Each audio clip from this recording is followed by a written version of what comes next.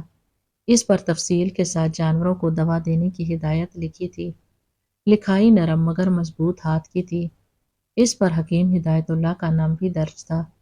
شاید یہ دوا اور ہدایت اس نے اپنی بیٹی کے حوالے کی تھی کہ ایک دن کسی ضرورت مند کے کام آ سکیں۔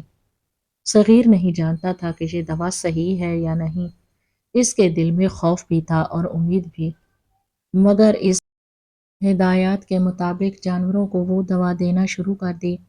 اس نے ہر لفظ غور سے پڑھا، وقت پر دوا دی، پانی کا خاص خیال رکھا، جانوروں کو آرام دیا۔